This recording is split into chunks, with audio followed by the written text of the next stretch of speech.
The Word of God is alive and powerful, sharper than any two-edged sword, piercing even to the dividing asunder of soul and spirit, and of the joints and the marrow, and is a critic of the thoughts and intents of the heart. All Scripture is God-breathed and is profitable for doctrine, for reproof, for correction, for instruction in righteousness, that the man of God might be mature, thoroughly equipped unto all good works. Study to show thyself approved unto God, a workman that needeth not to be ashamed, rightly dividing the word of truth. Luke 12:10 says, And whosoever shall speak a word against the Son of Man, it shall be forgiven him. But unto him that blasphemeth against the Holy Spirit, it shall not be forgiven. Matthew 12:31-32, Wherefore I say unto you, all manner of sin and blasphemy shall be forgiven unto men, but the blasphemy against the Holy Spirit shall not be forgiven unto men. And whosoever speaketh a word against the Son of Man, it shall be forgiven him. But whosoever speaketh against the Holy Spirit, it shall not be forgiven him, neither in this world, neither in the world to come. For God so loved the world, that he gave his only begotten Son, that whosoever believeth in him shall not perish, but have eternal life. For God did not send his Son into the world to condemn the world, but that the world through him might be saved. But as many as received him, he gave the right to become children of God to those who believe in his name. Mark 1:15, and saying, The time is fulfilled, and the kingdom of God is at hand. Repent ye, and believe the gospel. Matthew 28:18, And Jesus came and spake unto them, saying, All power is given unto me in heaven and in earth. Verse 19, Go ye therefore, and teach all nations, baptizing them in the name of the Father, and of the Son, and of the Holy Spirit. Verse 20, Teaching them to observe all things whatsoever I have commanded you, and lo, I am with you always, even unto the end of the world. Mark 1:15, and saying, The time is fulfilled, and the kingdom of God is at hand. Repent ye, and believe the gospel. Before we start our Bible study today, as usual, we have to follow the standard operating procedure. This is our routine. Sa dili pa kita magatuon sa pulong sa Dios, gikinahanglan nga atong susihon ang atong tagsatag sa kakalag. Kung nanapabay nagpabilin diha mga sala, atong nabuhat ni adlaw, sala baso na una sa dila o sa buhat. Bisag unsa nining maong matang sa mga sala, kini mahimo lamang babag. It only becomes a barrier to our daily study of the Word of God. Ug ang Espiritu Santo, the only teacher of truth, cannot function sa iyang ministry to teach us His truth. Busa, atong gamiton ang prinsipyo sa 1 John 1:9 na nagaingon sa in English, if we confess our sins, He, God, is faithful and just to forgive us our sins and to cleanse us from all unrighteousness. Alang kanimo higala, the issue you're facing is faith alone in Christ alone, which is the only way of salvation. There's no or nothing else. Wala ka na'y mahimo apart from that. Faith alone in Christ alone. Busa, ang pulong sa Dios diyan sa mga buhat kapitulo 16 bersikulo 31 nagaingon, "Believe on the Lord Jesus Christ and thou shalt be saved." Busa sa hilo magampo ta agi og pangandam stong tagsa-tagsa ka kaugalingon. Let us pray.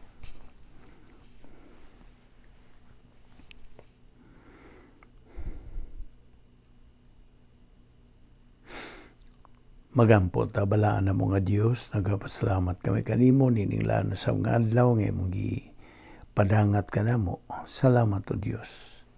Grasya kining among sundon ikan sa imong plano nga patun-on kami sa imong mga pulong aron sa ingon niya na magatubo ang among kalag musa nining adlaw. Nagapasalamat kami kanimo. Ay mo pangilugwayan ang among kinabuhi. Bisan dili kami takos. We don't earn it. We don't work for it. We do not deserve it. Panikaw matinumanon magayod sa imong mga saad. Bani kami karon sa among pagpadayon, sa among pagtuon sa imong balang pulong, nga mao kini ang proseso sa among spiritual momentum. So we can reach our goal, which is capacity for life, which is the stage of spiritual maturity. Kining tanan namong gipasalamatan sa ngalan ni Ginoong Hesukristo. Amen. Maayong adlaw sa tanan nato mga subscribers, mga higala, o kaninyo mga bag-o welcome, o kaninyo sa mga igsoon diyan ni Kristo, our fellow believers. Welcome nining atong pagpadayon sa pagtuon sa balahang pulong. Og niya pa maun kita magadupot yan atong tunanan nga taon na natong dugukan no, sa atong paghisgot how to be a victor rather than to be a victim in life. Okay, niya ay mga punto gihapon bahin sa kaluwasan nga atong pagatutukan dinhi. Now, tiwan-an na to. Nga ang matag magtotoo. Okay. Alang kanimo kini magtotoo, fellow believer. Ang matag magtotoo, ana ay tumong, has a goal to achieve, diha sa ikaduhang bahin sa plano sa Dios, o ikaw nasayod na unsa kining ikaduhang plano o ikaduhang bahin sa plano sa Dios. Believer in time, okay? Kay kini bahin man kini sa protocol nga plano sa Dios. O ang atong tumong mao ang spiritual maturity, espirituhanong paghamtong. Mao gina ang atong tumong. That is our goal, our objective that we have to reach, to achieve. Now, unsaon? Pinagis pagsunod sa mando sa Dios. Grow in grace and in the knowledge of our Lord and Savior Jesus Christ, 2 Peter 3:18. So, okay. Now, we touch on this subject now on the phase 2 stage of the plan of God. So, mao kini ang ingnon ang nagyod, the stage sa usa ka magtotoo. Ato na lang ning i-individualize. Mao ni ang the stage of a believer's capacity for life. Okay? Sa diha nga makabot niya kana.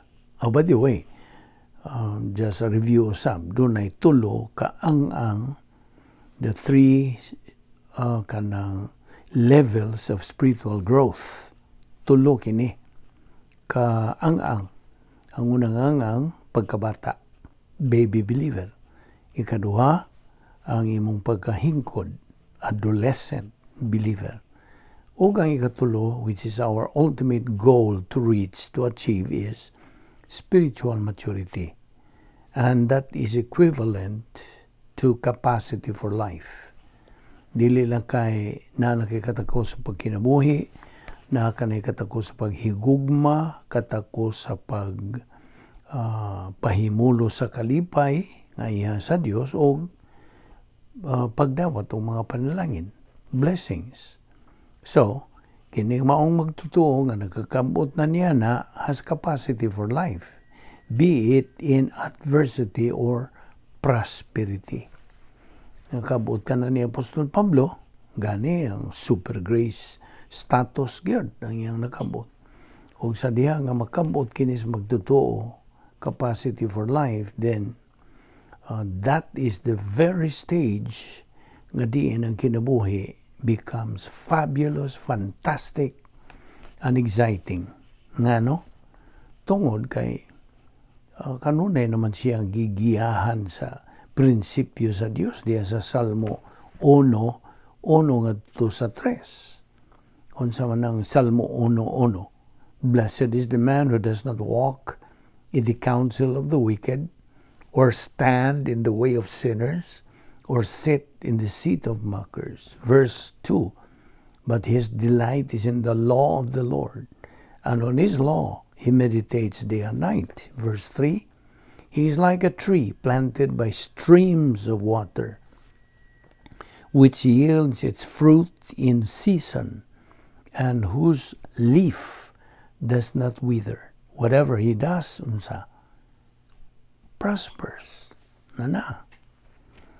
Now, ang lain nga hinungdan ngano nga kining maong ang why that stage in life becomes fabulous, fantastic, and exciting mo kini.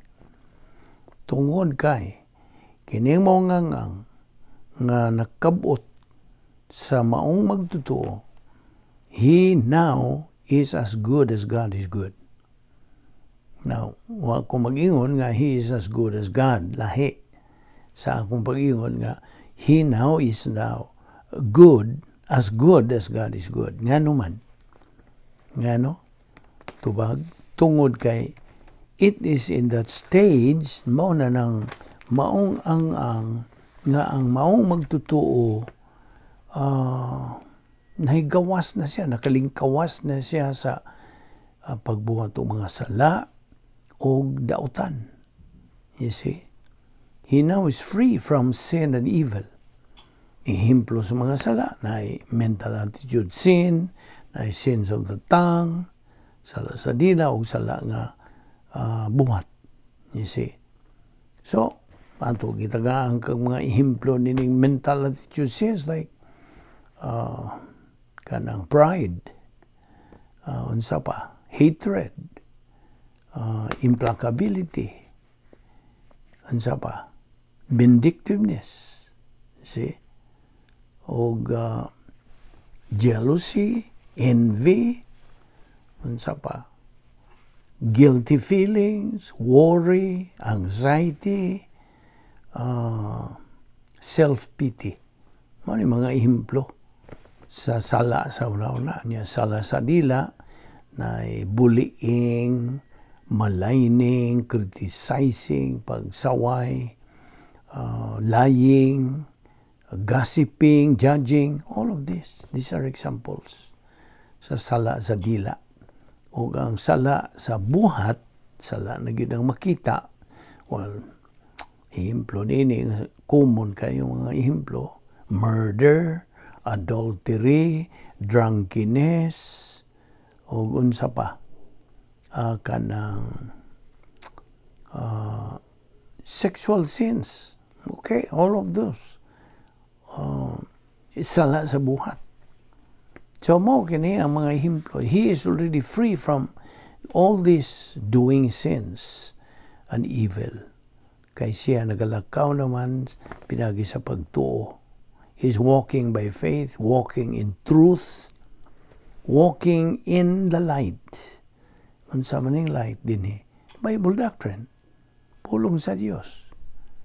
O nga naman tungod kay kining iyang huna-huna, ang iyang frontal lobe, itawag ka na sa Griyong pulong o kardiya, nga diin ginha nila kwa ang pulong nga cardiac arrest, kanang cardiology, all of those. Ang iyang frontal lobe, ang kardiya niya, napuno na kanang saturated sa pulong sa Dios. Mao na nga siya okupado na gyud sa pulong sa Dios. Uokupado na siya sa persona ni Ginoong Jesucristo. Kaya nga naman tungod kay kini mao magtotoo na man magapuyo sud sa iyang kanang tukmang dapit nga naa ang gahom sa Dios. He is residing in the power sphere, nga di operational divine sphere, nga diin ana ang sulod nun nga gahom, sulod nun nga kalig-on, lig-on na siya sa iyang pagbarog. Naa siya sulod nun nga kalipay o pagmaya. Besides, he is living totally as unto the Lord. And he is living in the light of eternity. You see? Mao na nga itong ipang hisgutan kay he is already on the God's side, no longer on man's side. And that, my fellow believer, is our goal as believers, ingon nga mga anak sa Dios. Mao ni atong giuluhan sa atong hilisgutan nga how to be a victor rather than to be a victim in life. You see, kabubuton sa Dios nga kita mahimong mananaog. Magmadinaugon kita sa kinabuhi. Og kung kita magmadinaugon dinhi, then ini kahuman sa atong kinabuhi din ining kalibutan na kuhaon ta sa Dios either by physical death or rapture, whichever comes first, then tuay naghuwat nga mga ganti dito sa eternidad. In the eternal state, kay kalifikado ka naman mo dawat tungod sa imong pagkamananaog dinhi sa yuta.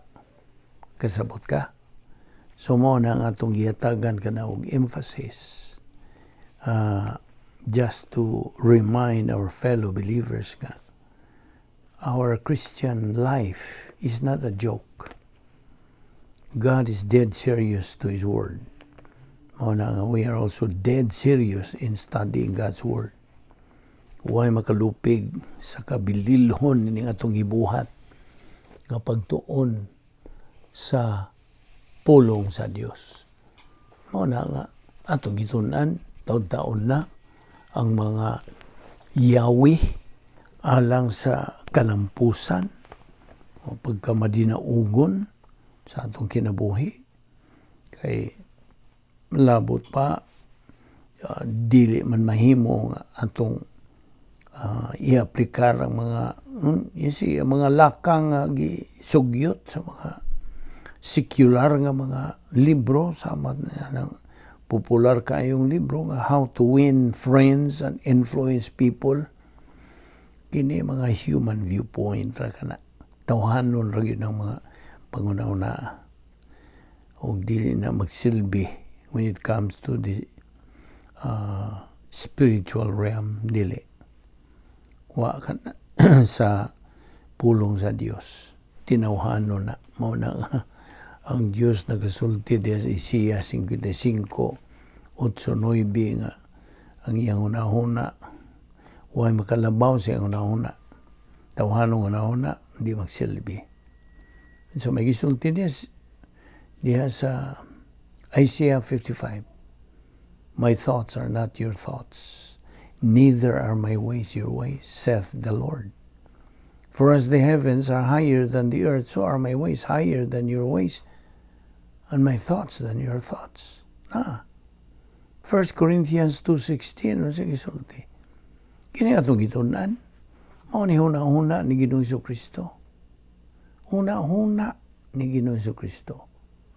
So mao na nga di magsilbi ang mga tawhanon nga mga pagsugyot ikan sa mga secular books.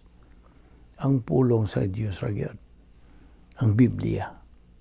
So mao na nga ang Yahweh gyud ang nag-unag yung Yahweh nini, ikaw malampuson sa kinabuhi, mao nga ikaw magpaluwas una. Pagpaluwas sa imong kalag pinagi sa pagtuo lamang kang Kristo lamang. Acts 16:31. Unya, human ka maluwas, dili kay kutob ra ka diha mo ingon mang uban nga. Okay, luwas naman ko. Okay, Diyos, bye-bye, kita lang tas langit. Hindi mahimo na. Mura na kag kinumidya niya na, di na mahimo. That's blasphemy. You cannot do that. Di mahimo, kutob ra ka diha. So, kung mo magaling na imong attitude nga, okay, luwas naman ka ako, but wa ka na ipagtuman sa mando sa Diyos, then mapildiro, yapon ka. Although, luwas ka na.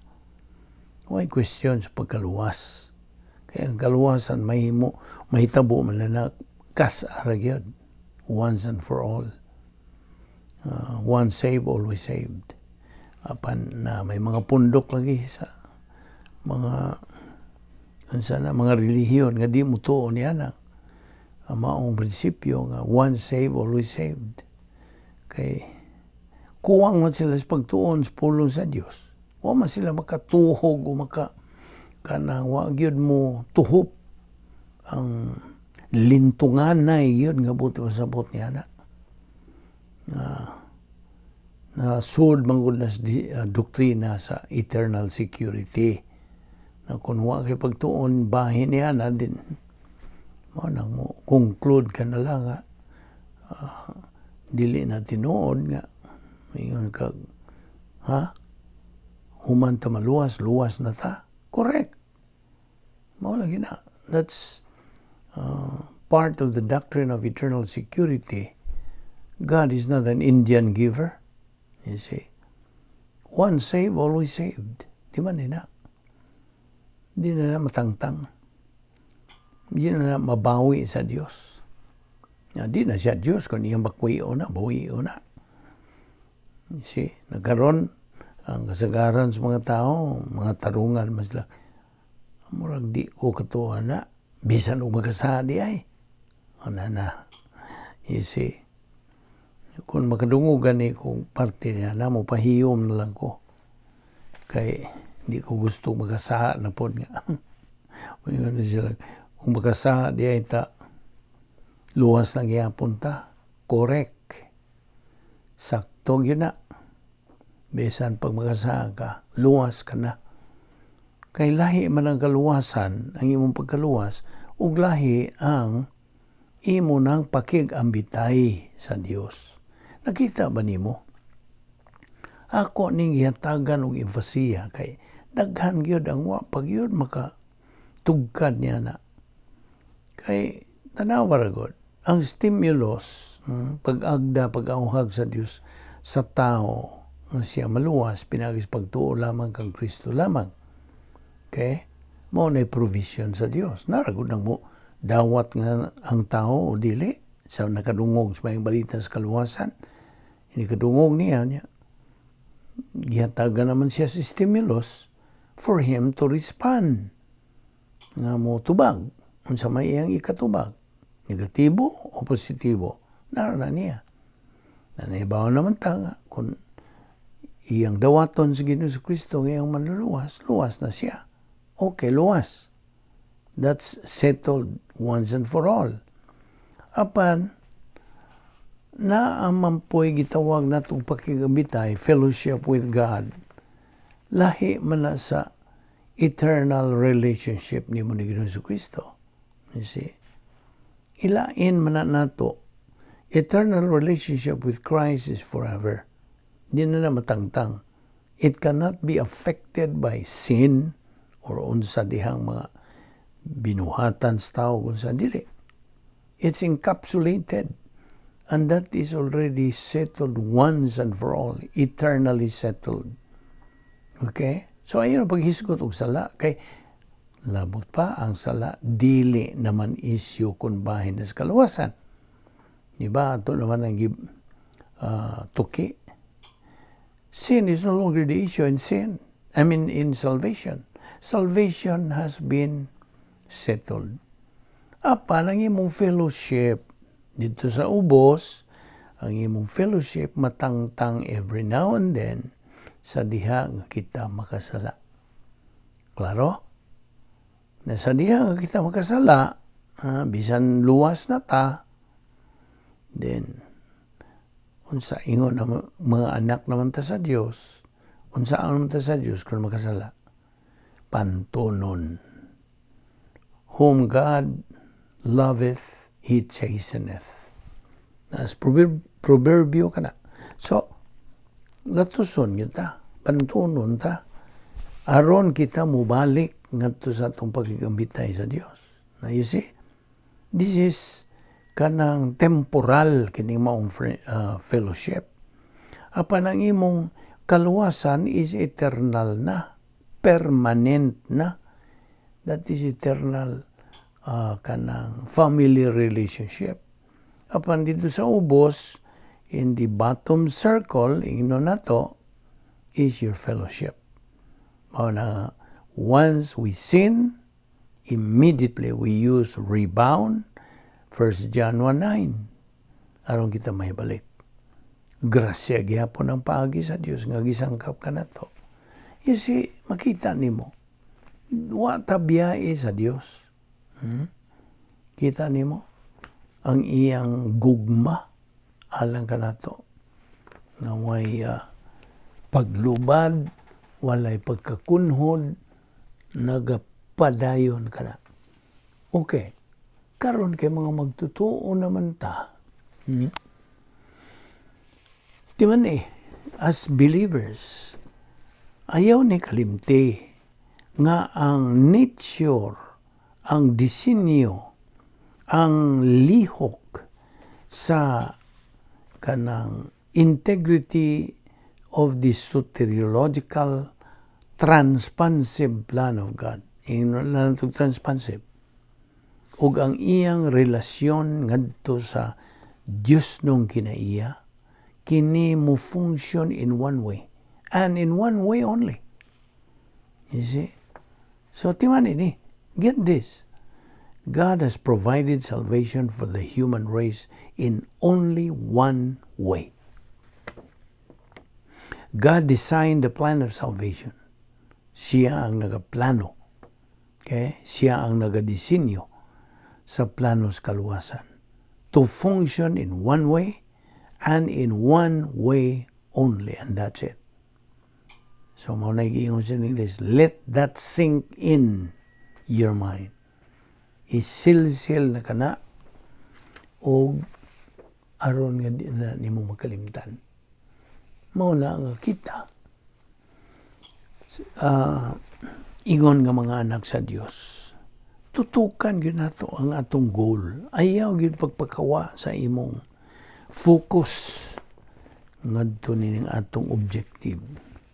Kaya ang Dios buot niya nga kita mahimong mananaog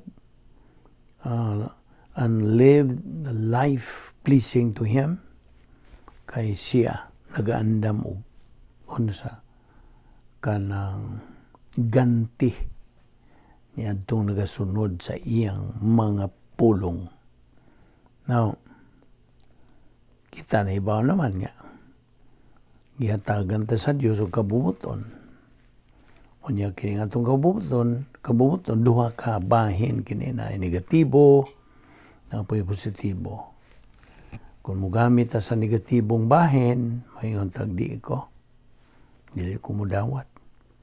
Apan kung gamit kita sa positibong bahin, mayon tag, mutuo ko, mudawat ko.